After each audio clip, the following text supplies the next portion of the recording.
ਬਿਸਮਿਲ੍ਲਾਹ ਰਹਿਮਾਨ ਰਹੀਮ ਤੇ ਅਸਲਾਮ ਵਾਲੇਕਮ। 21 ਸਤੰਬਰ ਪਾਕਿਸਤਾਨ ਦੇ ਵਿੱਚ ਹਫਤੇ ਦੀ ਸਵੇਰ ਤੇ ਅੱਜ ਦੇ ਪੰਜਾਬੀ ਵੀਲੌਗ 'ਚ ਸੱਜਣਾ ਮਿੱਤਰਾਂ ਭੈਣਾਂ ਭਰਾਵਾਂ ਮਾਵਾਂ ਤੇ ਬਜ਼ੁਰਗਾਂ ਨੂੰ ਜੀ ਆਇਆਂ ਨੂੰ ਤੇ ਚੜ੍ਹਦੇ ਪੰਜਾਬ ਦੇ ਸੱਜਣਾ ਤੇ ਮਿੱਤਰਾਂ ਨੂੰ ਸਤਿ ਸ੍ਰੀ ਅਕਾਲ। ਸਭ ਤੋਂ ਪਹਿਲਾਂ ਤੇ ਚੇਤੇ ਕਰਾਈਏ ਕਿ ਸੋਸ਼ਲ ਮੀਡੀਆ ਫਾਇਰਵਾਲ ਨੂੰ ਨਾਕਾਮ ਬਣਾਉਣ ਵਾਸਤੇ ਇਸ ਚੈਨਲ ਨੂੰ ਸਬਸਕ੍ਰਾਈਬ ਕਰੋ ਜੇ ਹਾਲੇ ਤੱਕ ਨਹੀਂ ਕੀਤਾ। ਵੀਲੌਗ ਵੇਖਣ ਤੋਂ ਬਾਅਦ ਇਹਨੂੰ ਲਾਈਕ ਕਰੋ, ਇਹਦੇ ਤੇ ਕਮੈਂਟ ਕਰੋ, ਬੈਲ ਆਈਕਨ ਦੱਬੋ ਤੇ ਹੁਣ ਆਉਣੇ ਅੱਜ ਦੀਆਂ ਖਬਰਾਂ ਵਾਲੇ ਪਾਸੇ ਜਿਨ੍ਹਾਂ ਤੇ ਅਸੀਂ ਚਾਨਣ ਪਾਉਣਾ ਹੈ। ਸਭ ਤੋਂ ਪਹਿਲੀ ਖਬਰ ਤੁਹਾਡੇ ਸਾਹਮਣੇ ਰੱਖਾਂਗੇ ਵੀ ਹਨੀਫ ਅਬਾਸੀ ਸਾਹਿਬ ਜਿਹੜੇ ਨੇ ਉਹ ਪੈ ਗਏ ਨੇ ਡੈਂਟੋਨਿਕ ਨੂੰ। ਹਾਂਜੀ, ਇਹ ਘਰ ਦੇ ਵਿੱਚ ਹੀ ਛਿੱਤਰੋ ਛਿੱਤਰੀ ਤੇ ਲਪੜੋ ਲਪੜੀ ਹੋ ਗਏ ਨੇ। ਉਹ ਜਿਹੜਾ ਮੁਨੀਫ ਫਾਰੂਕ ਸਾਹਿਬ ਜੁਮਲਾ ਇਸਤੇਮਾਲ ਕਰਦੇ ਹੁੰਦੇ ਨੇ। ਹੋਇਆ ਕੁਝ ਮਾਮਲਾ ਇਸ ਤਰ੍ਹਾਂ ਹੈ ਕਿ ਡੈਂਟੋਨਿਕ ਸਾਹਿਬ ਨੇ ਪੂਰੇ ਜ਼ਮਾਨੇ ਤੋਂ ਇਕੱਠੇ ਕਰਕੇ ਸਿਫਾਰਸ਼ੀ ਨੂਨ ਲੀਗੀ ਜਿਹੜੇ ਨੇ ਉਹ PTV 'ਚ ਭਰਤੀ ਕੀਤੇ। ਪਤਾ ਨਹੀਂ ਕੋਈ ਆਂਦਾ 2 ਦਰਜਨ, ਕੋਈ ਆਂਦਾ 5 ਦਰਜਨ, ਕੋਈ ਆਂਦਾ 3 ਦਰਜਨ। ਹੁਣ ਇਹ ਐਗਜ਼ੈਕਟਲੀ ਨਹੀਂ ਪਤਾ ਵੀ ਕਿੰਨੇ ਕੁ ਬੰਦੇ ਭਰਤੀ ਕੀਤੇ। ਬਹਰਹਾਲ ਥੋਕ 'ਚ ਹੀ ਬੰਦੇ ਭਰਤੀ ਕੀਤੇ ਨੇ। ਉਹਨਾਂ 'ਚ ਬਹੁਤੇ ਬੰਦੇ ਉਹੀ ਨੇ ਜਿਹੜੇ ਬਸ ਗਾਲਮੰਦਾ ਕਰਨ ਦੇ ਉੱਤੇ ਯਕੀਨ ਕਰਦੇ ਨੇ। ਸਾਫ ਹੀ ਤੇ ਉਹਨਾਂ ਨੂੰ ਤੁਸੀਂ ਕਹਿ ਨਹੀਂ ਸਕਦੇ, ਗਟਰੀ ਕਹਿ ਸਕਦੇ ਹੋ। ਬਹਰਹਾਲ ਉਹ ਰੱਖੇ ਨੇ। ਇਹ ਹੁਣ ਬਾਹਰੋਂ ਤੇ ਕਿਸੇ ਨੇ ਕੀ ਆਖਣਾ ਸੀ। ਇਹ ਕਾਇਮਾ ਕਮੇਟੀ ਦੀ ਮੀਟਿੰਗ ਹੋਈ, ਉਹਦੇ ਵਿੱਚ ਡੈਂਟੋਨਿਕ ਸਾਹਿਬ ਨੇ ਜ਼ਾਹਿਰ ਹੈ ਰਿਪੋਰਟ ਪੇਸ਼ ਕੀਤੀ ਤੇ ਉੱਥੇ ਹਨੀਫ ਅਬਾਸੀ ਸਾਹਿਬ ਨੇ ਕਿਹਾ ਕਿ ਜਿਨ੍ਹਾਂ ਨੂੰ ਘਰ ਵਾਲੇ ਨਹੀਂ ਵੇਖਦੇ, ਜਿਨ੍ਹਾਂ ਨੂੰ ਕੋਈ ਨਹੀਂ ਵੇਖਦਾ, ਉਹ ਸਾਰੇ ਭਰਤੀ ਕਰ ਦਿੱਤੇ ਨੇ PTV 'ਚ। ਅਸੀਂ ਤੁਹਾਨੂੰ ਇਹਨਾਂ ਦੀ ਵਿਚਾਰਿਆਂ ਦੀ 12 ਘੰਟੇ 14 ਘੰਟੇ ਦੀ ਪਰਫਾਰਮੈਂਸ ਵੀ ਦੱਸੀ ਸੀ। ਕਿਸੇ ਨੂੰ 41 ਬੰਦਿਆਂ ਨੇ ਵੇਖਿਆ ਸੀ ਤੇ ਕਿਸੇ ਨੂੰ 35 ਬੰਦੇ। ਮੈਨੂੰ ਲੱਗਦਾ ਇਹ ਆਪ ਹੀ ਵੇਖਦੇ ਰਹੇ ਨੇ ਬਾਰ-ਬਾਰ ਆਪਣੀ ਵੀਡੀਓ ਨਾ, ਬਾਰ-ਬਾਰ ਚਲਾ ਕੇ ਵੇਖਦੇ ਰਹੇ ਨੇ, ਵਰਨਾ 41 ਬੰਦੇ ਇਹਨਾਂ ਨੂੰ ਕਿੱਥੋਂ ਲੱਭ ਜਾਣੇ ਸਨ, ਇੰਨੇ ਨਹੀਂ ਸੀ ਲੱਭਣੇ ਇਹਨਾਂ ਨੂੰ। ਬਹਰਹਾਲ ਉਹ ਇਹਨਾਂ 'ਚੋਂ ਕਿਸੇ ਐਂਕਰ ਨੂੰ ਜਿਹਨੂੰ 12 ਲੱਖ ਦਿੰਦੇ ਨੇ, ਕਿਸੇ ਦਾ 40 ਚੱਲੇ ਨੇ, ਕਿਸੇ ਨੂੰ 18 ਲੱਖ ਦਿੰਦੇ ਨੇ, ਉਹਦੇ 41 ਚੱਲੇ ਨੇ। ਤੇ ਇਸੇ ਤਰ੍ਹਾਂ ਦਾ ਮਾਮਲਾ ਸੀ। ਉਹਦੇ 'ਤੇ ਹਨੀਫ ਅਬਾਸੀ ਸਾਹਿਬ ਨੇ ਕਿਹਾ ਵੀ ਜਿਨ੍ਹਾਂ ਨੂੰ ਕੋਈ ਨਹੀਂ ਵੇਖਦਾ ਉਹ ਸਿਫਾਰਸ਼ੀ ਸਾਰੇ ਲਿਆ ਕੇ PTV 'ਚ ਭਰਤੀ ਕਰ ਦਿੱਤੇ ਨੇ। ਤੇ ਡੈਂਟੋਨਿਕ ਸਾਹਿਬ ਉੱਥੇ ਹੀ ਕਰਦੇ ਰਹੇ। ਜਵਾਬ ਤੇ ਉਹਨਾਂ ਦੇ ਕੋਲ ਕੋਈ ਹੈ ਨਹੀਂ ਸੀ। ਤੇ ਇਹ ਹੁਣ ਆਪਸ ਦੇ ਵਿੱਚ ਹੀ ਛਿੱਤਰੋ ਛਿੱਤਰੀ ਹੋ ਰਹੇ ਨੇ। ਤੇ ਉਹਦੇ 'ਤੇ ਡੈਂਟੋਨਿਕ ਸਾਹਿਬ ਨੇ ਕਿਹਾ ਵੀ ਨਹੀਂ, ਗੱਲ ਅਸਲ ਇਹ ਕਿ ਸਿਫਾਰਸ਼ੀ ਮੈਂ ਕੱਢ ਦਿੱਤੇ ਨੇ, ਇਹ ਤਾਂ ਮੈਂ ਹੀਰੇ ਲੈ ਕੇ ਆਇਆ ਕਿਤੋਂ ਲੱਭ ਕੇ ਸਾਰੇ। ਤੇ ਇਹ ਹੀਰੇ ਅਜੇ ਤੱਕ ਕੀ ਕਰਨ ਡਏ ਨੇ ਤੁਹਾਡੇ ਸਾਡੇ ਟੈਕਸ ਦੇ ਪੈਸਿਆਂ ਦੇ ਉੱਤੇ, ਇਹ ਤੁਹਾਨੂੰ ਆਉਣ ਵਾਲੇ ਵਕਤ 'ਚ ਪਤਾ ਲੱਗ ਜਾਏਗਾ। ਅੱਛਾ, ਅਗਲੀ ਖਬਰ ਤੁਹਾਨੂੰ ਅਪਡੇਟ ਦੇਣੀ ਹੈ ਜਲਸਾਗਾਹ ਤੋਂ। ਇਹਨਾਂ ਕੱਲ੍ਹ ਇੱਕ ਦੁਰਫਿਤਨੀ ਛੱਡੀ। ਇਹਨਾਂ ਕੱਲ੍ਹ ਇੱਕ ਸ਼ੋਸ਼ਾ ਛੱਡਿਆ ਕਿ ਜੀ ਉਹ 9 ਮਈ ਦੇ ਵਿੱਚ ਜਿਹੜਾ 3700 ਬੰਦਾ ਸਾਨੂੰ ਮਤਲੂਬ ਹੈ ਨਾ, ਉਹ ਕੱਲ੍ਹ ਅਸਾਂ ਜਲਸੇ ਤੋਂ ਫੜ ਲੈਣਾ। ਹਾਂਜੀ, ਇਹਨਾਂ ਨੇ ਇਹ ਖਬਰ ਛੱਡੀ ਕਿ ਜੀ ਕੱਲ੍ਹ ਜਦੋਂ ਲੋਕਾਂ ਜਲਸੇ 'ਤੇ ਆਉਣਾ ਹੈ ਨਾ, ਤੇ ਅਸੀਂ ਉੱਥੇ ਉਹ 3700 ਬੰਦਾ ਫੜ ਲੈਣਾ। ਇਹਦੇ ਵਾਸਤੇ ਪੁਲਿਸ ਦੀ ਇੱਕ ਮੀਟਿੰਗ ਹੋਈ ਹੈ ਤੇ ਉਹਦੇ 'ਚ ਫੈਸਲਾ ਹੋਇਆ। ਅਸੀਂ ਜਿਸ ਵੇਲੇ ਜ਼ਰਾ ਨਾ ਪਤਾ ਕੀਤਾ ਤੇ ਕੋਈ ਐਸੀ ਮੀਟਿੰਗ ਨਹੀਂ ਸੀ ਹੋਈ ਔਰ ਕੋਈ ਫੈਸਲਾ ਨਹੀਂ ਹੋਇਆ।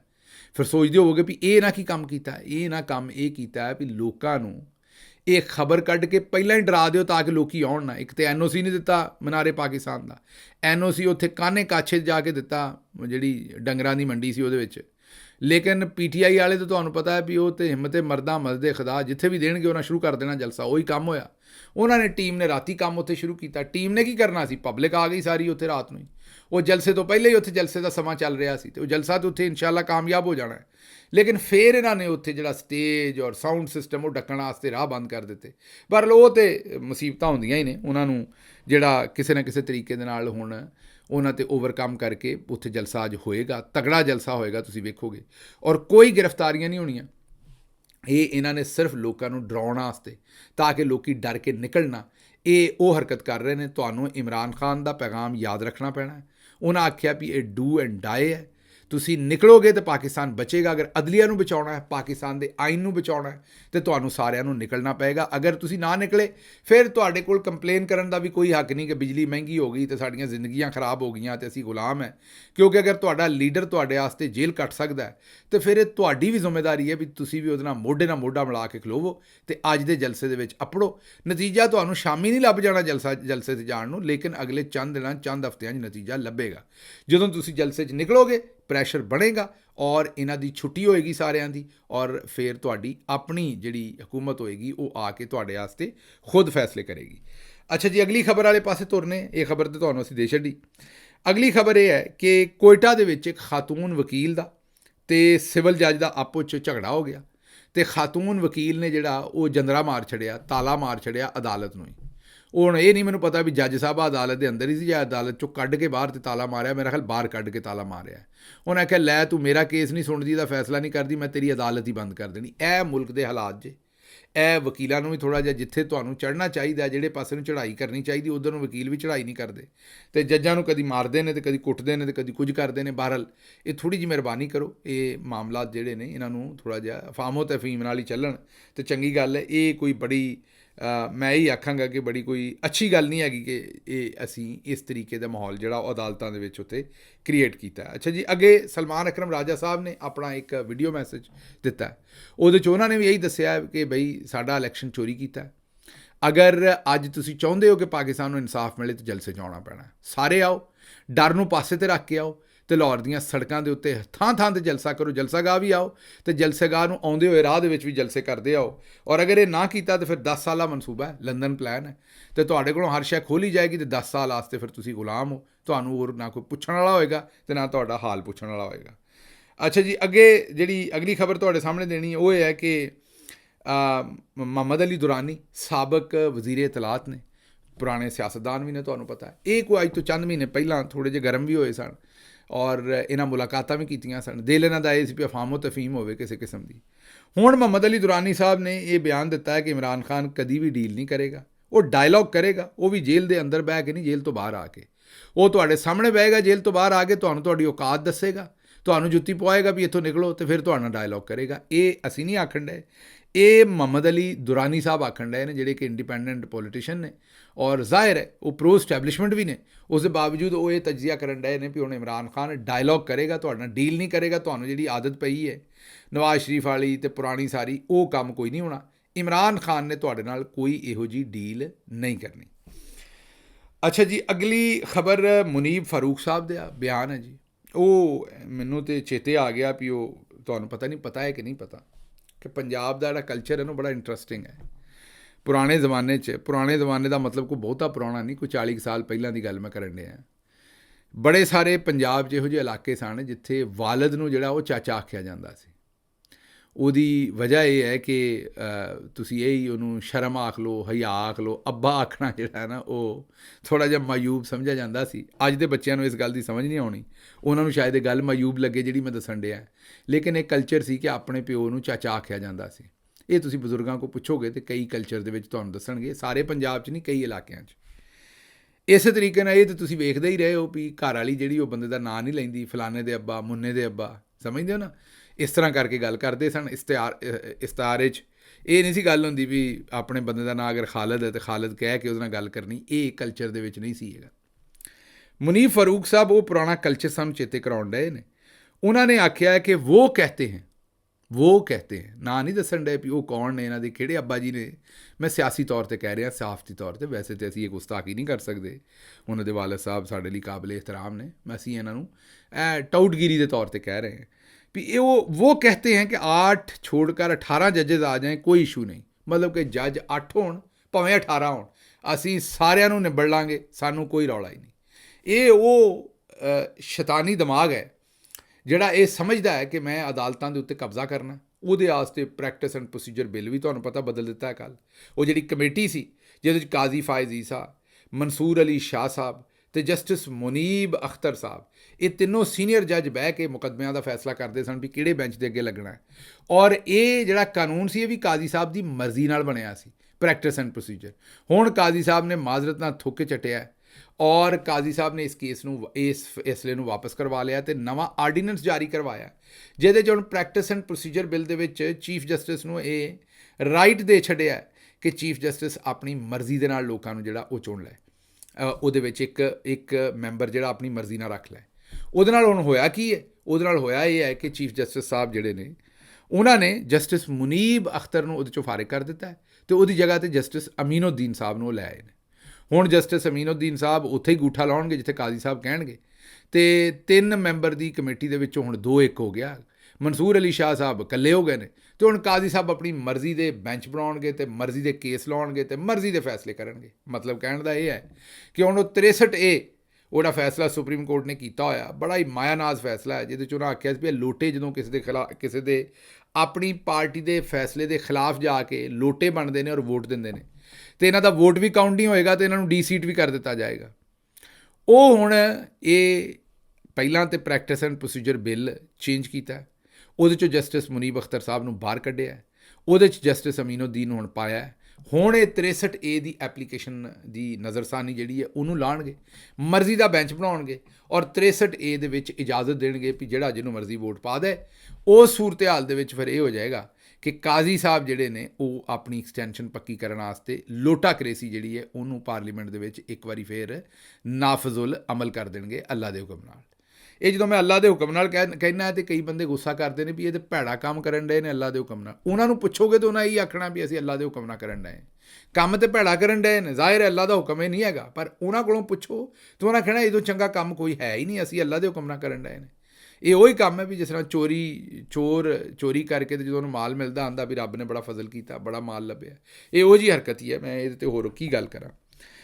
ਬਹਰਹਾਲ ਇਹ ਹੁਣ ਸਿਚੁਏਸ਼ਨ ਜਿਹੜੀ ਹੈ ਇਹ ਮੁਨੀਬ ਫਾਰੂਕ ਸਾਹਿਬ ਕਹਿੰਦੇ ਨੇ ਕਿ ਉਹ ਕਹਤੇ ਹੈ, ਉਹਨਾਂ ਦੇ ਵਿੱਚ ਇੰਨੀ ਵੀ ਅਖਲਾਕੀ ਜ਼ਰੂਰਤ ਨਹੀਂ ਇਹ ਵੀ ਦੱਸਣ ਵੀ ਉਹ ਕੌਣ ਨੇ, ਉਹ ਤੁਹਾਡੇ ਕੋਲ ਘਰ ਵਾਲੇ ਨੇ, ਕੌਣ ਨੇ, ਮਤਲਬ ਉਹ ਕੌਣ ਨੇ, ਉਹ ਕਹਤੇ ਹੈ, ਨਾਂ ਲੈ ਕੇ ਦੱਸੋ ਵੀ ਕਿਹੜੇ ਕਹਿੰਦੇ ਨੇ। ਅੱਛਾ ਜੀ, ਮਰੀਮ ਨਵਾਜ਼ 25 ਸੀਟਾਂ ਲੈ ਕੇ ਪੰਜਾਬ ਅਸੈਂਬਲੀ 'ਚ ਬੈਠੀ ਹੈ ਅਤੇ ਉਹਦਾ ਚਾਚਾ ਜਿਹੜਾ ਹੈ ਉਹ 17 ਸੀਟਾਂ ਬਣਾ ਕੇ ਤੇ ਵਫਾਕੀ ਹਕੂਮਤ 'ਚ ਬੈਠਾ ਹੈ। ਸਾਰੇ ਚੋਰ ਨੇ, ਅਗਰ ਇਹਨਾਂ ਕੋਲ ਬਚਣਾ ਹੈ ਤਾਂ ਜਲਸੇ 'ਤੇ ਆਉਣਾ ਪਏਗਾ ਔਰ ਅਸੀਂ ਆਪ ਇਮਰਾਨ ਖਾਨ ਦੀਆਂ ਭੈਣਾਂ ਇਸ ਜਲਸੇ 'ਤੇ ਆਵਾਂਗੇ। ਜਿਹਨੇ ਸਾਨੂੰ ਗੋਲੀ ਮਾਰਨੀ, ਜੋ ਕਰਨਾ ਉਹ ਕਰ ਲੈ, ਅਸੀਂ ਉੱਥੇ ਖਲੋਤੀਆਂ ਹੋਵਾਂਗੀ। ਇਹ ਅਲੀਮਾ ਖਾਨਮ ਸਾਹਿਬਾ ਨੇ ਇਹ ਬਿਆਨ ਦਿੱਤਾ ਅਤੇ ਰਾਤੀ ਉਹ ਜਲਸੇ 'ਤੇ ਅੱਪੜ ਵੀ ਗਈਆਂ ਨੇ। ਜਿਹੜਾ ਜਲਸਾਗਾਹ ਨਵਾਂ ਸੀ ਉੱਥੇ ਉਹਨਾਂ ਦੌਰਾ ਵੀ ਕੀਤਾ ਹੈ, ਉਹਨਾਂ ਪਬਲਿਕ ਨੂੰ ਦੱਸਿਆ ਵੀ ਇੱਥੇ ਅਗਰ ਅਸੀਂ ਆ ਸਕਦੀਆਂ ਤਾਂ ਤੁਸੀਂ ਵੀ ਆ ਸਕਦੇ ਹੋ। ਅੱਛਾ ਜੀ, ਅਗਲੀ ਖਬਰ ਜਿਹੜੀ ਹੈ ਨਾ ਉਹ ਬੜੀ ਇੰਟਰਸਟਿੰਗ ਹੈ। ਇਹ ਸਹਾਫੀ ਨੇ, ਬੜੇ ਤਗੜੇ ਸਹਾਫੀ ਨੇ, ਇਫਤਖਾਰ ਸ਼ਰਾਜ਼ੀ ਸਾਹਿਬ, ਬਿਊਰੋ ਚੀਫ ਨੇ ਡੌਨ ਨਿਊਜ਼ ਇਸਲਾਮਾਬਾਦ ਦੇ। ਉਹਨਾਂ ਨੇ ਖਬਰ ਇਹ ਦਿੱਤੀ ਹੈ ਕਿ 15 ਅਕਤੂਬਰ ਦੀ ਡੈਡਲਾਈਨ ਦਿੱਤੀ ਹੈ ਚੌਧਰੀ ਸਾਹਿਬ ਨੇ, ਮੇਨ ਮਿਲਟਰੀ ਇਸਟੈਬਲਿਸ਼ਮੈਂਟ ਨੇ 15 ਅਕਤੂਬਰ ਦੀ ਡੈਡਲਾਈਨ ਦਿੱਤੀ ਹੈ ਸ਼ਹਿਬਾਜ਼ ਸ਼ਰੀਫ ਐਂਡ ਕੋ ਨੂੰ ਕਿ ਅਗਰ ਤੁਸੀਂ ਇਹ ਸ਼ੈਤਾਨੀ ਤਰਮੀਮ ਪਾਸ ਕਰਵਾ ਲਈ ਔਰ ਸ਼ੈਤਾਨ ਆਜ਼ਮ ਕਾਜ਼ੀ ਫਾਇਜ਼ ਈਸਾ ਸਾਹਿਬ ਨੂੰ ਔਰ ਸਿਕੰਦਰ ਸੁਲਤਾਨ ਰਾਜਾ ਸਾਹਿਬ ਨੂੰ ਬਚਾ ਲਿਆ ਤੇ ਫਿਰ ਤੁਸੀਂ ਵੀ ਬਚ ਗਏ। ਜੇ ਨਾ ਬਚਾਇਆ ਤੁਸੀਂ ਤਾਂ ਫਿਰ ਸ਼ਹਿਬਾਜ਼ ਸ਼ਰੀਫ, ਨਵਾਜ਼ ਸ਼ਰੀਫ, ਮਰੀਮ ਨਵਾਜ਼, ਆਸਿਫ ਜ਼ਰਦਾਰੀ ਸਮੇਤ ਸਭ ਨੂੰ ਘਰ ਜਾਣਾ। ਇਹ ਮੈਂ ਨਹੀਂ ਆਖਣ ਡਿਆ, ਇਹ ਕੋ ਮੇਰੇ ਦਿਲ ਦੀ ਆਰਜ਼ੂ ਤੇ ਹੋਏਗੀ ਜ਼ਰੂਰ, ਲੇਕਿਨ ਇਹ ਮੈਂ ਨਹੀਂ ਖਬਰ ਦੇਣ ਡਿਆ। ਇਹ ਮੈਂ ਤੁਹਾਨੂੰ ਨਾਂ ਦੱਸਿਆ, ਸੀਨੀਅਰ ਸਹਾਫੀ ਨੇ ਇਫਤਖਾਰ ਸ਼ਰਾਜ਼ੀ ਔਰ ਬਿਊਰੋ ਚੀਫ ਨੇ ਡੌਨ ਨਿਊਜ਼ ਦੇ ਇਸਲਾਮਾਬਾਦ ਦੇ। ਉਹਨਾਂ ਦੀ ਖਬਰ ਹੈ ਕਿ 15 ਅਕਤੂਬਰ ਤੱਕ ਦਾ ਅਲਟੀਮੇਟਮ। ਇਸੇ ਲਈ ਮੈਂ ਜਦੋਂ ਤੁਹਾਨੂੰ ਆਉਣਾ ਹੈ ਵੀ ਹੁਣ ਮਾਮਲਾ ਇਹਨਾਂ ਦਾ ਬੜਾ ਥੋੜ੍ਹਾ ਰਹਿ ਗਿਆ, ਇਹਨਾਂ ਇੱਕ ਚਵਲ ਦੇ ਉੱਤੇ ਦੂਜੀ ਮਾਰਨੀ ਤੇ ਦੂਜੀ ਦੇ ਉੱਤੇ ਤੀਜੀ ਮਾਰਨੀ ਤੇ ਨਾ ਫਸਦੇ ਜਾਣਾ ਆਪਣੇ ਜਾਲ ਦੇ ਵਿੱਚ ਹੀ। ਅਗਰ ਤੁਸੀਂ ਗੌਰ ਕਰੋ, ਮੋਈਦ ਪੀਰਜ਼ਾਦਾ ਸਾਹਿਬ ਨੇ ਵੀ ਇੱਥੇ ਬੜਾ ਚੰਗਾ ਇੱਕ ਤਜਜ਼ੀਆ ਕੀਤਾ ਆਪਣੇ ਪੂਰੇ ਕਾਲਮ 'ਤੇ ਵੀ ਪਿਛਲੇ 24 ਘੰਟਿਆਂ 'ਚ ਅਗਰ ਇਹਨਾਂ ਦੀਆਂ ਚਵਲਾਂ ਗਿਣੋ ਤਾਂ ਤੁਸੀਂ ਆਪ ਹੈਰਾਨ ਹੋ ਜਾਓਗੇ। ਇੱਕ ਪਾਸੇ ਪ੍ਰੈਕਟਿਸ ਐਂਡ ਪ੍ਰੋਸੀਜਰ ਨੂੰ ਆਰਡੀਨੈਂਸ ਜਾਰੀ ਕਰ ਦਿੱਤਾ, ਜਸਟਿਸ ਮੁਨੀਬ ਅਖਤਰ ਨੂੰ ਕੱਢ ਕੇ ਤੇ ਜਸਟਿਸ ਅਮੀਨੁਦੀਨ ਨੂੰ ਉੱਥੇ ਪਾ ਦਿੱਤਾ ਹੈ। ਦੂਸਰੇ ਪਾਸੇ ਵੇਖੋ ਤੇ ਜਿਹੜਾ ਅਸੈਂਬਲੀ ਦਾ ਸਪੀਕਰ ਹੈ ਉਹਨੇ PTI ਨੂੰ ਅਸੈਂਬਲੀ 'ਚੋਂ ਖਤਮ ਕਰ ਦਿੱਤਾ, ਸੁਪਰੀਮ ਕੋਰਟ ਦਾ ਫੈਸਲਾ ਮੰਨਣ ਤੋਂ ਇਨਕਾਰ ਕਰ ਦਿੱਤਾ। ਮਤਲਬ ਕੋਈ ਇੱਕ ਚਵਲ ਨਹੀਂ ਮਾਰੀ, ਕਈ ਮਾਰੀਆਂ ਨੇ ਔਰ ਇਹਨਾਂ ਨੂੰ ਲੱਗਦਾ ਕਿ ਇੰਨੀਆਂ ਚਵਲਾਂ ਮਾਰ ਕੇ ਇਹ ਆਪਣੇ ਇਕਤਦਾਰ ਨੂੰ ਤੂਲ ਦੇ ਲੈਣਗੇ। ਇਹ ਕੰਮ ਨਹੀਂ ਹੋਣਾ। ਹੁਣ ਇਹਨਾਂ ਦੇ ਪੈਰ ਥਿੜਕ ਗਏ ਨੇ, ਜਿਸ ਵੇਲੇ ਇੱਕ ਵਾਰੀ ਪੈਰ ਥਿੜਕ ਜਾਏ ਤਾਂ ਫਿਰ ਨਹੀਂ ਲੱਗਦਾ, ਸਪੈਸ਼ਲੀ ਜਦੋਂ ਆਵਾਮ ਸਾਰੀ ਤੁਹਾਡੇ ਖਿਲਾਫ ਖਲੋਤੀ ਹੋਵੇ, ਪੂਰੀ ਖੁਦਾਈ ਤੁਹਾਡੇ ਖਿਲਾਫ ਖਲੋਤੀ ਹੋਵੇ, ਫਿਰ ਤੁਹਾਡਾ ਥਿੜਕਿਆ ਪੈਰ ਜਿਹੜਾ ਉਹ ਦੋਹਰੇ ਨਹੀਂ ਜੰਮ ਸਕਦਾ। ਅੱਛਾ ਜੀ, ਅਗਲੀ ਖਬਰ ਇਹ ਦਿੰਦੇ ਆ ਕਿ ਕਾਜ਼ੀ ਫਾਇਜ਼ ਈਸਾ ਸਾਹਿਬ ਸਹਾਫੀਆਂ 'ਤੇ ਪੈ ਗਏ ਨੇ। ਉਹਨਾਂ ਕਿਹਾ ਸਹਾਫੀ ਬਕਾਊ ਨੇ ਅਤੇ ਪੈਸੇ ਲੈ ਕੇ ਵਿਕ ਜਾਂਦੇ ਨੇ ਅਤੇ ਮਰਜ਼ੀ ਦੀਆਂ ਖਬਰਾਂ ਦਿੰਦੇ ਨੇ। ਇਹ ਹੁਣ ਉਹ ਸਾਰੇ ਸਹਾਫੀ ਜਿਹੜੇ 2-4 ਦਿਨ ਪਹਿਲਾਂ ਤੱਕ, ਜਿਸ ਵੇਲੇ ਅਲੀ ਅਮੀਨ ਗੰਡਾਪੁਰ ਸਾਹਿਬ ਨੇ ਮੈਨੂੰ ਨੋਟ ਵਿਖਾ ਮੇਰਾ ਮੂਡ ਬਣੇ, ਇਹ ਗਰੀਦਾ ਫਾਰੂਕੀ ਸਾਹਿਬਾਂ ਦੇ ਬਾਰੇ ਆਖਿਆ ਸੀ, ਉਸ ਵੇਲੇ ਪੂਰਾ ਸਹਾਫੀ ਬਰਾਦਰੀ ਜਿਹੜੀ ਉਹ ਪੈ ਗਈ ਸੀ ਕਿ ਜੀ ਇਹ ਕਿਹੜੀ ਗਲਤ ਗੱਲ ਕਰ ਦਿੱਤੀ। ਹੁਣ ਕਾਜ਼ੀ ਸਾਹਿਬ ਨੇ ਆਖਿਆ ਕਿ ਸਹਾਫੀ ਜਿਹੜੇ ਨੇ ਉਹ ਬਕਾਊ ਮਾਲ ਨੇ ਅਤੇ ਪੈਸੇ ਲੈ ਕੇ ਖਬਰਾਂ ਦਿੰਦੇ ਨੇ। ਹੁਣ ਕੋਈ ਬੰਦਾ ਜਿਹੜਾ ਉਹਨੇ ਅਜੇ ਤੱਕ ਕਾਜ਼ੀ ਸਾਹਿਬ ਨੂੰ ਕਿਸੇ ਪ੍ਰੈਸ ਕਲੱਬ ਨੇ, ਕਿਸੇ ਨੇ ਸਟੇਟਮੈਂਟ, ਅੰਸਾਰੀ ਸਾਹਿਬ ਨੇ ਇੱਕ ਆਪਣਾ ਲਾਹੌਰ ਦੇ ਵਿੱਚ ਪ੍ਰੈਸ ਕਲੱਬ ਵਾਲੇ, ਕਿਸੇ ਬੰਦੇ ਅਜੇ ਤੱਕ ਜ਼ਰੂਰਤ ਨਹੀਂ ਹੋਈ ਕਿ ਕਾਜ਼ੀ ਸਾਹਿਬ ਨੇ ਮੀਡੀਆ ਨੂੰ ਬਕਾਊ ਆਖਿਆ। ਇਸ ਤੋਂ ਪਹਿਲਾਂ ਰਾਣਾ ਸਨਾਉੱਲਾ ਸਾਹਿਬ ਨੇ ਵੀ ਗਾਲਾਂ ਕੱਢੀਆਂ ਸਨ ਗੰਦੀਆਂ। ਇਹ ਮੇਰਾ ਮਤਲਬ ਕਿਸੇ 'ਚ ਜ਼ਰੂਰਤ ਨਹੀਂ ਅਜੇ ਤੱਕ ਕਿ ਕਿਸੇ ਕਿਸਮ ਦਾ ਕੋਈ ਵੀ ਉਹਦੇ 'ਤੇ ਜਿਹੜਾ ਉਹ ਤਰਦੀਦੀ ਜਾਂ ਕਿਸੇ ਕਿਸਮ ਦੀ ਸਰਜ਼ਨਸ਼ ਜਾਂ ਉਹਦੇ 'ਤੇ ਕਿਸੇ ਕਿਸਮ ਦਾ ਐਹਤਜਾਜ ਕਰਨ ਵਾਸਤੇ ਕੋਈ ਉੱਤੇ ਬਿਆਨ, ਕੋਈ ਕਿਸੇ ਕਿਸਮ ਦਾ ਕੋਈ ਰੈਜ਼ੋਲੂਸ਼ਨ ਉਹਦੇ 'ਤੇ ਪਾਸ ਕਰਨ, ਕੋਈ ਉਹਦੇ 'ਤੇ ਵਾਰਨਿੰਗ ਲੈਟਰ ਕੱਢਣ, ਕੋਈ ਐਸੀ ਚੀਜ਼ ਨਹੀਂ। ਇਹ ਅੱਜ ਹੋਇਆ ਇਸ ਤਰ੍ਹਾਂ ਕਿ ਕਾਜ਼ੀ ਸਾਹਿਬ ਦੇ ਸਾਹਮਣੇ ਇੰਟਰਨੈਸ਼ਨਲ ਇਸਲਾਮਿਕ ਯੂਨੀਵਰਸਿਟੀ ਦਾ ਕੇਸ ਲੱਗਾ ਸੀ। ਉਹਦੇ ਵਿੱਚ ਰੈਕਟਰ ਸਾਹਿਬਾ ਜਿਹੜੀਆਂ ਪ੍ਰੋਫੈਸਰ ਡਾਕਟਰ ਸਮੀਨਾ ਯਾਸਮੀਨ ਮਲਿਕ ਸਾਹਿਬਾ ਨੇ, 25-30 ਸਾਲ ਤੋਂ ਉਹ ਪ੍ਰੋਫੈਸਰ ਨੇ। ਉਹਨਾਂ ਨੂੰ ਕਾਜ਼ੀ ਸਾਹਿਬ ਨੇ ਕਿਹਾ ਕਿ ਉਹ ਕਿੱਥੇ ਨੇ, ਉਹਨਾਂ ਕਿਹਾ ਜੀ ਉਹ ਬਿਮਾਰ ਨੇ, ਅਤੇ ਉਹਨਾਂ ਕਿਹਾ ਨਹੀਂ ਉਹ ਝੂਠ ਬੋਲ ਰਹੇ ਨੇ, ਉਹਨਾਂ ਨੂੰ ਲਿਆਓ ਇੱਥੇ। ਉਹਨਾਂ ਨੂੰ ਐਂਬੂਲੈਂਸ 'ਤੇ ਲਿਆਂਦਾ ਗਿਆ, ਵੀਲ ਚੇਅਰ 'ਤੇ ਲਿਆਂਦਾ ਗਿਆ। ਜਿਸ ਵੇਲੇ ਉਹ ਆਏ ਤੇ ਉਹਨਾਂ ਨੂੰ ਕਿਹਾ ਜੀ ਇਹ ਸਵਾਲ ਨੇ ਇਹਨਾਂ ਦੇ ਜਵਾਬ ਦਿਓ। ਉਹਨਾਂ ਨੇ ਕਿਹਾ ਮੈਨੂੰ 2-4 ਦਿਨ ਦੇ ਦਿਓ, ਮੇਰੀ ਤਬੀਅਤ ਖਰਾਬ ਹੈ, ਮੈਂ 2-4 ਦਿਨ ਦੇ ਵਿੱਚ ਇਹਨਾਂ ਸਵਾਲਾਂ ਦੇ ਜਵਾਬ ਦੇ ਦਿਆਂਗੀ। ਉਹਨਾਂ ਨੂੰ ਉਹਦੇ ਜਵਾਬ 'ਚ ਕਾਜ਼ੀ ਸਾਹਿਬ ਨੇ ਕਿਹਾ ਕਿ ਇਹ ਖਾਤੂਨ ਡਰਾਮੇ ਕਰ ਰਹੀ ਹੈ ਅਤੇ ਇਹਨੂੰ ਇੱਥੋਂ ਕੱਢੋ। ਉਹਨਾਂ ਦੇ ਹੁਕਮ 'ਤੇ ਅਦਾਲਤ ਦੇ ਵਿੱਚੋਂ ਵੀਲ ਚੇਅਰ ਸਮੇਤ ਪ੍ਰੋਫੈਸਰ ਡਾਕਟਰ ਸਮੀਨਾ ਯਾਸਮੀਨ ਮਲਿਕ ਸਾਹਿਬਾ ਨੂੰ ਉੱਥੋਂ ਕੱਢ ਦਿੱਤਾ ਗਿਆ। ਉਹਦੀ ਵੀਡੀਓ ਫੁਟੇਜ ਵੀ ਸਾਰੀ ਮੌਜੂਦ ਹੈ। ਅਤੇ ਉਸ ਤੋਂ ਬਾਅਦ ਸਿਰਫ ਇੰਨਾ ਹੀ ਕੰਮ ਨਹੀਂ ਹੋਇਆ, ਜਿਹੜੇ ਉਹਨਾਂ ਦੇ ਵਕੀਲ ਸਨ ਉਹ ਜਿਸ ਵੇਲੇ ਗੱਲ ਕਰਨ ਲੱਗੇ ਰੋਸਟਮ 'ਤੇ, ਉਹਨਾਂ ਨੇ ਕਿਹਾ ਮੈਂ ਕੁਰਾਨ ਦੀ ਆਇਤ ਸੁਣਾਉਣੀ ਹੈ, ਅਤੇ ਕਾਜ਼ੀ ਸਾਹਿਬ ਨੇ ਕਿਹਾ ਅਸੀਂ ਕੋਈ ਨਹੀਂ ਸੁਣਨੀ ਤੁਹਾਡੇ ਕੋਲ ਕੁਰਾਨ ਦੀ ਆਇਤ, ਚਲੋ ਇੱਥੋਂ ਛੁੱਟੀ ਕਰੋ। ਉਹਨਾਂ ਪੁਲਿਸ ਵਾਲਿਆਂ ਨੂੰ ਆਰਡਰ ਕੀਤਾ ਕਿ ਇੱਥੋਂ ਇਹਨਾਂ ਨੂੰ ਕੱਢੋ। ਪੁਲਿਸ ਵਾਲਿਆਂ ਨੇ ਉਹਨਾਂ ਨੂੰ ਵੀ ਬਾਂਹ ਫੜ ਕੇ ਅਦਾਲਤ 'ਚੋਂ ਕੱਢ ਦਿੱਤਾ। ਇਹ ਕਾਜ਼ੀ ਸਾਹਿਬ ਪਤਾ ਨਹੀਂ ਬੌਂਦਰ ਗਏ ਨੇ, ਕਮਲੇ ਹੋ ਗਏ ਨੇ, ਪਾਗਲ ਹੋ ਗਏ ਨੇ, ਕੀ ਹੋ ਗਿਆ। ਬਹਰਹਾਲ ਇਹ ਉਹਨਾਂ ਨੇ ਕੱਲ੍ਹ ਇੱਕ ਖਾਤੂਨ ਵੀਲ ਚੇਅਰ 'ਤੇ ਬੈਠੀ ਹੋਈ ਪ੍ਰੋਫੈਸਰ ਡਾਕਟਰ, ਉਹ ਰੈਕਟਰ ਜਿਹੜੀ ਇੰਟਰਨੈਸ਼ਨਲ ਇਸਲਾਮਿਕ ਯੂਨੀਵਰਸਿਟੀ ਦੀ, ਉਹਦੇ ਨਾਲ ਇਹ ਸਲੂਕ ਉਹਨਾਂ ਨੇ ਕੱਲ੍ਹ ਉੱਥੇ ਕੀਤਾ ਹੈ। ਅੱਛਾ ਜੀ, ਅੱਗੋਂ ਨਜਮ ਸੇਠੀ ਸਾਹਿਬ ਇਹ ਖਬਰ ਦਿੰਦੇ ਨੇ ਕਿ ਆਈਨੀ ਅਦਾਲਤ ਤੇ ਬਣੇਗੀ, ਲੇਕਿਨ ਕਾਜ਼ੀ ਫਾਇਜ਼ ਈਸਾ ਉਹਦਾ ਸਰਬਰਾਹ ਨਹੀਂ ਹੋਏਗਾ। ਕਾਜ਼ੀ ਫਾਇਜ਼ ਈਸਾ ਹੁਣ ਘਰ ਜਾਏਗਾ। ਸੁਪਰੀਮ ਕੋਰਟ ਜਿਹੜੀ ਉਹ ਮਨਸੂਰ ਅਲੀ ਸ਼ਾਹ ਕੋਈ ਉਹਨਾਂ ਨੂੰ ਹੀ ਲਿਆਉਣਾ ਪਏਗਾ, ਕਿਉਂਕਿ ਹੁਣ ਇਹ ਪਬਲਿਕ ਦੀ ਡਿਮਾਂਡ ਹੈ, ਵੁਕਲਾ ਦੀ ਡਿਮਾਂਡ ਹੈ, ਅਤੇ ਵੁਕਲਾ ਖਲੋ ਗਏ ਨੇ। ਅਤੇ ਇਹ ਤਰਮੀਮ ਦਾ ਜਿਹੜਾ ਸ਼ੈਤਾਨੀ ਏਜੰਡਾ ਸੀ ਇਹ ਪਬਲਿਕ ਹੋ ਗਿਆ, ਅਤੇ ਇਹਨੂੰ ਹੁਣ ਡਿਫੈਂਡ ਕਰਨਾ ਜਿਹੜਾ ਉਹ ਨਾਮੁਮਕਿਨ ਹੋ ਗਿਆ। ਅਤੇ ਇਸ ਲਈ ਇਹ ਹੁਣ ਖਬਰ ਹੈ ਨਜਮ ਸੇਠੀ ਸਾਹਿਬ ਦੀ ਕਿ ਆਈਨੀ ਅਦਾਲਤ ਤੇ ਬਣੇਗੀ, ਲੇਕਿਨ ਕਾਜ਼ੀ ਸਾਹਿਬ ਨਹੀਂ ਹੋਣਗੇ, ਉਹ ਘਰ ਚਲੇ ਜਾਣਗੇ। ਅੱਛਾ ਜੀ, ਅਗਲੀ ਖਬਰ ਤੁਹਾਡੇ ਸਾਹਮਣੇ ਰੱਖਣੀ ਹੈ, ਔਰ ਉਹ ਇਹ ਹੈ ਕਿ ਦਿਲਜੀਤ ਦੋਸਾਂਝ, ਤੁਸੀਂ ਇਹਨਾਂ ਨੂੰ ਜਾਣਦੇ ਹੀ ਹੋ, ਇਹ ਸਿੰਗਰ ਨੇ, ਐਕਟਰ ਨੇ, ਜਿਹੜਾ ਚੜ੍ਹਦਾ ਪੰਜਾਬ ਹੈ ਉੱਥੋਂ। ਇਹ ਹੁਣ ਪਹਿਲੇ ਇਹਨਾਂ ਨੇ ਨਾਰਥ ਅਮਰੀਕਾ 'ਚ ਕੋਈ ਕੌਨਸਰਟ ਕੀਤੇ, ਜਿਹੜੇ ਬੜੇ ਭਾਰੇ ਗਏ ਕੌਨਸਰਟ, ਉੱਥੇ ਟਿਕਟਾਂ ਸ਼ਿਕਟਾਂ ਬਸ ਬਲੈਕ 'ਚ ਹੀ ਵਿਕੀਆਂ ਸਾਰੀਆਂ। ਹੁਣ ਇਹਨਾਂ ਦੇ ਸ਼ਮਾਲੀ ਅਮਰੀਕਾ ਨਾਰਥ ਅਮਰੀਕਾ, ਅਮਰੀਕਾ ਔਰ ਕੈਨੇਡਾ ਨੂੰ ਨਾਰਥ ਅਮਰੀਕਾ ਆਖ ਦਿੰਦੇ ਨੇ, ਇੱਥੇ ਕੌਨਸਰਟ ਤੋਂ ਬਾਅਦ ਹੁਣ ਉਸੇ ਤਰ੍ਹਾਂ ਦੇ ਕੌਨਸਰਟ ਇਹ ਹਿੰਦੁਸਤਾਨ 'ਚ ਵੀ ਕਰਨ ਜਾ ਰਹੇ ਨੇ। ਇਹਨਾਂ ਦਾ ਜਿਹੜਾ ਕੌਨਸਰਟ ਦਿੱਲੀ 'ਚ ਹੋਣਾ ਸੀ, ਉਹਦੀਆਂ ਟਿਕਟਾਂ 26 ਅਕਤੂਬਰ 2024 ਤੋਂ ਇਹ ਕੰਮ ਸ਼ੁਰੂ ਹੋਣਾ ਹੈ ਕੌਨਸਰਟ ਦਾ। ਉਹਦੀਆਂ ਟਿਕਟਾਂ ਵੇਚਣ ਵਾਸਤੇ ਉਹਨਾਂ ਨੇ ਔਨਲਾਈਨ ਟਿਕਟਾਂ ਪਾਈਆਂ ਔਰ ਲੋਕਾਂ ਨੂੰ ਦੱਸਿਆ ਸੀ ਕਿ ਟਿਕਟਾਂ ਜਿਹੜੀਆਂ ਨੇ ਉਹ 12 ਵਜੇ ਟਿਕਟਾਂ ਜਿਹੜੀਆਂ ਨੇ ਪੂਰੇ 1 ਵਜੇ ਦਿਨ ਦੇ ਉਹ ਖੋਲੀਆਂ ਜਾਣਗੀਆਂ ਵੈਬਸਾਈਟ 'ਤੇ, ਲੋਕੀ ਖਰੀਦ ਲੈਣ। ਉਹ ਟਿਕਟਾਂ ਕਿਤੇ ਉਹਨਾਂ 12:59 'ਤੇ ਖੋਲ੍ਹ ਛੱਡੀਆਂ ਔਰ 1 ਮਿੰਟ 'ਚ ਹੀ ਉਹ ਸਾਰੀਆਂ ਹੀ ਟਿਕਟਾਂ ਵਿਕ ਗਈਆਂ। ਇੱਕ ਖਾਤੂਨ, ਇੱਕ ਜ਼ਨਾਨੀ, ਉਹਨੂੰ ਟਿਕਟ ਲੱਭੀ ਨਾ, ਉਹਨੇ ਹੁਣ ਇਹਨਾਂ ਦੇ ਉੱਤੇ ਦਾਅਵਾ ਕਰ ਦਿੱਤਾ ਅਦਾਲਤ ਦੇ ਵਿੱਚ, ਬੱਲੇ ਬਈ ਸ਼ੇਰ ਬੱਗਿਓ, ਕੀ ਦਾਅਵਾ ਕੀਤਾ ਉਹਨਾਂ ਦਾਅਵਾ ਇਹ ਕੀਤਾ ਹੈ ਕਿ ਜੀ ਕਿਉਂਕਿ 1 ਵਜੇ ਆਖਿਆ ਸੀ ਅਤੇ ਮੈਂ 1 ਵਜੇ ਆਈ ਔਨਲਾਈਨ, ਅਤੇ 1 ਵਜੇ ਤੱਕ ਤਾਂ ਟਿਕਟਾਂ ਵਿਕ ਗਈਆਂ ਸਨ ਸਾਰੀਆਂ, 12:59 'ਤੇ ਇਹਨਾਂ ਖੋਲ੍ਹ ਦਿੱਤੀਆਂ। ਇਹਨਾਂ ਜ਼ਿਆਦਤੀ ਕੀਤੀ ਹੈ ਅਤੇ ਮੇਰਾ ਇਹਨਾਂ ਨੁਕਸਾਨ ਕੀਤਾ, ਉਹ ਭਰਨ। ਹੁਣ ਵੇਖੀਏ ਜੀ, ਦਿਲਜੀਤ ਦੋਸਾਂਝ ਸਾਹਿਬ ਨੂੰ ਵੀ ਨੋਟਿਸ ਹੋ ਗਿਆ ਅਦਾਲਤ ਵੱਲੋਂ, ਇਹ ਕੀ ਬਣਦਾ ਹੈ। ਮਤਲਬ ਮੈਂ ਸਿਰਫ ਤੁਹਾਨੂੰ ਖਬਰ ਇਸ ਤੋਂ ਦੇਣੀ ਸੀ ਵੀ ਤੁਹਾਨੂੰ ਪਤਾ ਲੱਗੇ ਵੀ ਉਸ ਪਾਸੇ ਕਿਹੋ ਜਿਹੀਆਂ ਖਬਰਾਂ ਨੇ ਅਤੇ ਸਾਡੇ ਵਾਲੇ ਪਾਸੇ ਕਿਹੋ ਜਿਹੀਆਂ ਖਬਰਾਂ ਨੇ। ਸਾਡੇ ਕਾਜ਼ੀ ਸਾਹਿਬ ਨੇ ਸਾਨੂੰ ਕਿਹੋ ਜਿਹਾ ਕੜਮਾਸ ਪਾਇਆ, ਸਾਡੇ ਇੱਥੇ ਰੌਲੇ ਹੀ ਹੋਰ ਨੇ, ਸਾਡੇ ਇੱਥੇ ਬੰਦੇ ਗਾਇਬ ਨੇ, ਕਿਸੇ ਨੂੰ ਨੰਗਾ ਕਰ ਦਿੱਤਾ, ਕਿਸੇ ਨੂੰ ਮਾਰਿਆ ਕੁੱਟਿਆ। ਡਾਕਟਰ ਸਾਹਿਬ ਨੇ ਸਾਡੇ ਨਾਰਥ ਅਮਰੀਕਾ ਤੋਂ ਹੀ, ਕੈਨੇਡਾ ਤੋਂ, ਜਾਸਮ ਇਰਸ਼ਾਦ ਚੱਠਾ ਸਾਹਿਬ, ਉਹ ਟਵੀਟ ਦੇ ਉੱਤੇ ਕੋਈ ਖਬਰ ਦੇ ਦਿੰਦੇ ਸਨ, ਕੋਈ ਜਰਨੈਲਾਂ 'ਤੇ ਥੋੜ੍ਹੀ ਬਹੁਤ ਤਨਕੀਦ ਕਰ ਦਿੰਦੇ ਸਨ, ਪਿੱਛੋਂ ਉਹਨਾਂ ਦੇ ਭਰਾ ਨੂੰ ਚੁੱਕ ਕੇ ਮਾਰਿਆ ਕੁੱਟਿਆ। ਮਤਲਬ ਸਾਡੀਆਂ ਖਬਰਾਂ ਵੇਖ ਲਓ ਅਤੇ ਉਹਨਾਂ ਦੀਆਂ ਖਬਰਾਂ ਵੇਖ ਲਓ। ਅੱਛਾ ਜੀ, ਅੱਗੋਂ ਚੀਨ ਦੇ ਵਿੱਚ ਇੱਕ ਪਾਕਿਸਤਾਨੀ ਬੱਚੀ ਜਿਹੜੀ ਪੜ੍ਹਨ ਗਈ ਸੀ, ਉਹ ਖਾਨਪੁਰ ਜ਼ਿਲ੍ਹਾ ਰਹੀਮ ਯਾਰ ਖਾਂ ਤੋਂ, ਉਹ ਉੱਥੇ ਵਫਾਤ ਪਾ ਗਈ। ਅਤੇ ਸਾਡੀ ਅੰਬੈਸੀ ਦੇ ਕੰਮ ਹੁਣ ਵੇਖੋ ਵੀ ਉਹਦੀ ਲਾਸ਼ ਵਾਪਸ ਲਿਆਉਣ ਵਾਸਤੇ ਘਰ ਵਾਲਿਆਂ ਦੇ ਕੋਲੋਂ 32 ਲੱਖ ਰੁਪਈਆ ਮੰਗਣ ਡਏ ਨੇ। ਉਹ ਗਰੀਬ ਹੁਣ ਕਿੱਥੋਂ 32 ਲੱਖ ਰੁਪਈਆ ਦੇਣ। ਅਤੇ ਇਹ ਸਾਡੇ ਹਾਲਾਤ ਨੇ। ਅਤੇ ਦੂਜੇ ਪਾਸੇ ਇਹ ਕੰਟੇਨਰਾਂ ਦੇ ਉੱਤੇ ਅਤੇ ਪਿਛਲੀ ਵਾਰੀ ਪਤਾ ਨਹੀਂ ਕਿੰਨੇ ਕਰੋੜ ਰੁਪਈਆ ਜਲਸੇ ਦਾ ਜਿਹੜਾ ਮਾਮਲਾ ਉਹਨੂੰ ਢੱਕਣ ਦੇ ਉੱਤੇ ਲਾ ਦਿੱਤੇ ਸਨ, ਲੇਕਿਨ ਇੱਥੇ ਇੱਕ ਲਾਸ਼ ਲਿਆਉਣ ਵਾਸਤੇ ਇਹਨਾਂ ਦੇ ਕੋਲ ਪੈਸੇ ਨਹੀਂ ਹੈਗੇ। ਅੱਛਾ ਜੀ, ਅੱਗੋਂ ਤੁਹਾਡੇ ਸਾਹਮਣੇ ਕੋਈ 1-2 ਤੁਹਾਡੇ ਚਿੱਠੀ ਪੱਤਰ ਰੱਖ ਦਈਏ ਕੁਇਕਲੀ। ਇੱਕ ਤਾਂ ਉਹਨਾਂ ਨੇ ਕਿਹਾ ਹੈ ਕਿ ਜੀ ਗਿੱਲ ਸਾਹਿਬ ਹਰ ਵੀਲਾਗ ਦੇ ਵਿੱਚ ਨਜ਼ਰੀਆਤੀ ਵਰਕਰਾਂ ਦੀ ਸਤਾਇਸ਼ ਜ਼ਰੂਰ ਕਰਿਆ ਕਰੋ, ਬੇਸ਼ੱਕ 30 ਸੈਕਿੰਡ ਦੀ ਗੱਲ ਕਰੋ, ਇਸ ਤਰ੍ਹਾਂ ਉਹ ਮੁਤਹਰਕ ਰਹਿੰਦੇ ਨੇ। MNA MPA ਆਪਣੀ ਜ਼ਾਤੀ ਤਸ਼ਹੀਰ ਕਰਦੇ ਨੇ, ਵਰਕਰ ਨੂੰ ਉੱਤੇ ਨਹੀਂ ਆਉਣ ਦਿੰਦੇ। ਨਜ਼ਰੀਆਤੀ ਵਰਕਰ ਇਮਰਾਨ ਖਾਨ ਦੀ ਗੱਲ ਹੀ ਸੁਣਦੇ ਨੇ ਔਰ ਕੱਲ੍ਹ ਜਲਸੇ 'ਚ ਵੀ ਨਜ਼ਰੀਆਤੀ ਵਰਕਰ ਨਹੀਂ ਆਉਣਾ। ਅਤੇ ਇਹ ਰਾਣਾ ਸ਼ਬੀਰ ਸਾਹਿਬ ਸਾਡੇ, ਤੁਹਾਨੂੰ ਪਤਾ ਇਹ ਵਿਊਅਰ ਨੇ ਔਰ ਲਗਾਤਾਰ ਸਾਨੂੰ ਆਪਣੀ ਜਿਹੜਾ ਇਹਨਾਂ ਦੀ ਅਕਲ 'ਚ ਗੱਲ ਆਉਂਦੀ ਉਹ ਸਾਨੂੰ ਘੱਲਦੇ ਰਹਿੰਦੇ ਨੇ, ਇਹਨਾਂ ਦੀ ਬੜੀ ਮਿਹਰਬਾਨੀ ਹੈ, ਅਸੀਂ ਸ਼ਾਮਿਲ ਵੀ ਕਰਦੇ ਰਹਿੰਦੇ ਹਾਂ।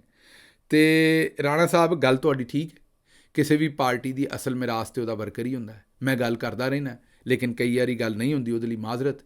ਇਸੇ ਲਈ ਹੈ ਜਿਹੜਾ ਹੁਣ ਜਲਸਾ ਹੋ ਰਿਹਾ, ਅਸਲ ਦੇ ਵਿੱਚ ਇਹਨੂੰ ਵਰਕਰ ਹੀ ਕਰ ਰਹੇ ਨੇ। ਅਗਰ ਵੇਖੋ ਤਾਂ ਅਵੈਸ ਯੂਨਸ ਔਰ ਉਹਦੀ ਪੂਰੀ ਟੀਮ, ਔਰ ਜਿਵੇਂ ਗਲੀ ਫਿਰ ਕੇ ਉਹਨਾਂ ਨੇ ਇਸ ਪੂਰੀ ਜਲਸੇ ਦੀ ਮੁਹਿੰਮ ਨੂੰ ਕਾਮਯਾਬ ਉੱਥੇ ਕੀਤਾ ਹੈ, ਡੋਰ ਟੂ ਡੋਰ ਕੈਂਪੇਨ ਕੀਤੀ ਹੈ। ਇਹ ਬਿਹਤਰੀਨ ਕੰਮ ਉਹਨਾਂ ਕੀਤਾ ਹੈ ਔਰ ਇਹ ਵਰਕਰ ਹੀ ਕਰਨ ਡਏ ਨੇ ਔਰ ਵਰਕਰ ਹੀ ਸਿਰ ਦਾ ਤਾਜ ਨੇ ਪਾਰਟੀ ਦੇ। ਇਹ ਤੁਹਾਡੀ ਗੱਲ ਠੀਕ ਹੈ ਵੀ ਵਰਕਰਾਂ ਨੂੰ ਵੇਲਾ ਆਉਣ 'ਤੇ ਪਿੱਛੇ ਸੁੱਟ ਦਿੱਤਾ ਜਾਂਦਾ ਹੈ ਅਤੇ ਇਹ ਜਿੰਨੇ ਲਗੜ ਬਗੜ ਨੇ ਇਹ ਸਾਰੇ ਅੱਗੇ ਹੋ ਜਾਂਦੇ ਨੇ ਉਸ ਵੇਲੇ ਵੱਡੇ ਢਿੱਡਾਂ ਵਾਲੇ ਖਾਣ ਪੀਣ ਵਾਸਤੇ। ਕੋਸ਼ਿਸ਼ ਕਰਾਂਗੇ ਵੀ ਲਾਠੀ ਮਾਰੀ ਇਹਨਾਂ ਦੇ ਮੌਰਾਂ 'ਚ ਜੇ ਇਸ ਵਾਰੀ ਇਹ ਵਰਕਰ ਦੇ ਨਾਲ ਇਹੋ ਜਿਹਾ ਕੰਮ ਕਰਨ, ਅਤੇ ਮੈਂ ਵਰਕਰ ਦੀ ਗੱਲ ਕਰਦਾ ਰਹਾਂਗਾ ਕਿਉਂਕਿ ਮੇਰੇ ਖਿਆਲ ਦੇ ਵਿੱਚ ਸਭ ਤੋਂ ਬਹੁਤੀ ਮਾਰ ਜਿਹੜੀ ਹੈ ਉਹ ਪਾਰਟੀ ਵਾਸਤੇ ਸਾਡੇ ਵਰਕਰ ਨੇ ਹੀ ਖਾਧੀ ਹੈ।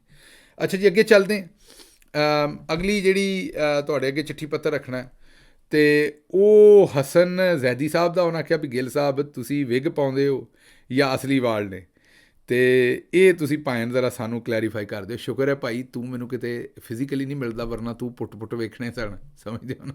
ਤੂੰ ਸਿਰਫ ਪੁੱਛਣਾ ਨਹੀਂ ਸੀ, ਪੁੱਟ ਕੇ ਵੇਖਣੇ ਸਨ। ਹਜੇ ਤੱਕ ਤੇ ਭਾਈ ਮੇਰੇ ਅਸਲੀ ਨੇ, ਪਰ ਕੋਈ ਪਤਾ ਨਹੀਂ ਲੱਗਦਾ ਇੱਥੇ ਜਿਹੋ ਜਿਹੇ ਹਾਲਾਤ ਚੱਲਣ ਡਏ ਨੇ ਅਤੇ ਕਿਤੇ ਕੋਈ ਪੜ ਕੇ ਮੋਨੀ ਛੜੇ ਅਤੇ ਫਿਰ ਵਿਗ ਲਾਉਣੀ ਪਵੇ। ਬਹਰਹਾਲ ਹਜੇ ਤੱਕ ਵੀਰ ਮੇਰੇ ਤੇਰੀ ਦੁਆ ਨਾਲ ਅਸਲੀ ਨੇ।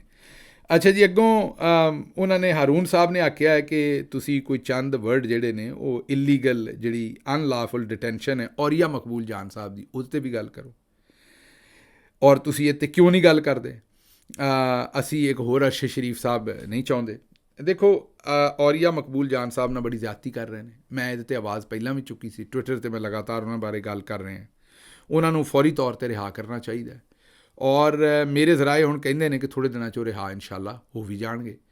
ਅਤੇ ਲੇਕਿਨ ਜੋ ਉਹਨਾਂ ਨਾਲ ਇਸ ਉਮਰ ਦੇ ਵਿੱਚ ਜਿਹੜਾ ਉਹਨਾਂ ਨਾਲ ਸਲੂਕ ਕੀਤਾ ਗਿਆ, ਔਰ ਗੱਲ ਉਹਨਾਂ ਕੀ ਕੀਤੀ, ਉਹਨਾਂ ਇੱਕ ਤਨਕੀਦ ਹੀ ਕਰ ਛੱਡੀ ਹੈ ਨਾ ਵੀ ਇਹ ਗਲਤ ਹੋ ਰਿਹਾ, ਪਾਕਿਸਤਾਨ ਦੇ ਵਿੱਚ ਜ਼ੁਲਮ ਹੋ ਰਿਹਾ।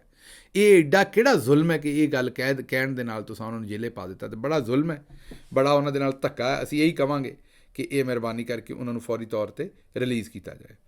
ਅੱਛਾ ਜੀ, ਅੱਗੇ ਤੁਹਾਡੇ ਸਾਹਮਣੇ ਜਿਹੜਾ ਚਿੱਠੀ ਪੱਤਰ ਤੁਹਾਡਾ ਰੱਖਣਾ ਉਹ ਹੈ ਕਿ ਉਹਨਾਂ ਨੇ VPN ਦੀ ਗੱਲ ਕੀਤੀ ਹੈ। ਉਹਨਾਂ ਕਿਹਾ ਜੀ ਮੈਂ ਇਹਦਾ ਜੁਗਾੜ ਜਿਹੜਾ VPN ਤੋਂ ਬਗੈਰ ਹੀ ਲਾ ਲਿਆ, ਤੁਹਾਡਾ ਵੀਲਾਗ ਜਿਹੜਾ ਨਹੀਂ ਚੱਲਣ ਦਿੰਦੇ ਉਹਦਾ। ਉਹ ਇਹ ਹੈ ਕਿ ਵੀਡੀਓ ਲਾ ਲਓ ਅਤੇ 2 ਤੋਂ 3 ਵਾਰੀ ਮੋਬਾਈਲ ਨੂੰ ਫਲਾਈਟ ਮੋਡ 'ਤੇ ਲਾ ਕੇ ਅਤੇ ਉਸ ਤੋਂ ਬਾਅਦ ਜਿਸ ਵੇਲੇ ਛੱਡੋ ਅਤੇ ਮੁਸ਼ਕਿਲ ਫਿਰ ਖ਼ਤਮ ਹੋ ਜਾਂਦੀ ਹੈ ਅਤੇ ਵੀਲਾਗ ਚੱਲਦਾ। ਇਹ ਹੁਣ ਮੈਨੂੰ ਨਹੀਂ ਪਤਾ ਫਲਾਈਟ ਮੋਡ ਲਾਉਣ 'ਤੇ ਕੀ ਹੁੰਦਾ, ਇਹ ਲਾ ਕੇ ਵੇਖੋ ਬਈ।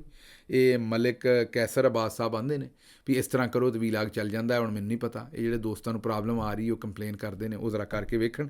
ਲਓ ਜੀ, ਮੈਨੂੰ ਹੁਣ ਇੱਥੋਂ ਇਜਾਜ਼ਤ ਦਿਓ। ਰੱਬ ਰੱਖਾ।